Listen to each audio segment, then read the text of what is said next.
Hello, I'm Mike Gunn. I used to be a stand-up comedian. You might remember me from such TV shows as Michael McIntyre's Comedy Roadshow or Live at the Comedy Store. Maybe you've seen me booed off at the Bear Cat in Twickenham. Anyway, that's all gone now, so I need to apply for a job. And the slight problem I have with that is that before I was a stand-up comedian, I was a heroin addict for many, many years. Don't have the exact dates. Now, I have applied for a few delivery jobs with supermarkets, Amazon even, because I'm not only financially bankrupt, I'm also morally bankrupt. And they're not exactly rushing to get back to me. Now, I think the problem might be my CV. It reads like this: no academic qualifications, 10 years as a registered heroin addict, not good, criminal record, nothing serious, possession of a Class A drug, checkbook fraud, bit of car theft, the odd driving ban, offensive weapon, and then 20 years poncing about being a comedian. I mean, nothing your average junkie would be ashamed of.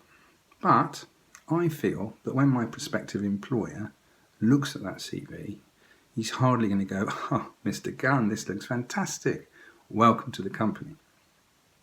Now, the fact it's all ancient history seems to make no difference. I mean, I don't do drugs anymore. I haven't taken drugs for, God knows, 20, 30 years. I haven't even had a drink for about 30 years. And if you're Scottish, don't even try and imagine that. A little bit of casual racism there for you. And don't worry, I'm not born again or anything like that. I don't even own a cardigan. I'm still a bit of a bastard, if that makes you feel any better. And also, I'm not telling you what to do. Who am I to tell you what to do? I mean, I'm not saying don't take drugs, do what you like. I mean, I took drugs for years. I loved taking drugs, couldn't get enough of them. I'll be honest, if I could find a way to take drugs now and not have it ruin my life, then I'd be doing it. I'll go further.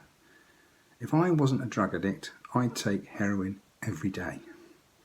I think that's maybe where the problem lies. Anyway, being reformed doesn't seem to hold much sway with the powers that be. And there's an example. Some years ago, driving to a gig, back in the days when there were gigs, and I was stopped by the police, who were quite obviously privy to my record. And they said, "You've been driving erratically, sir. When was the last time you had a drink?" And I said, 1986. And they said, "I suppose you think you're a bit of a comedian." And I explained, and we laughed and laughed and laughed. And then they nicked me. So I decided to do a little video series, something light and breezy.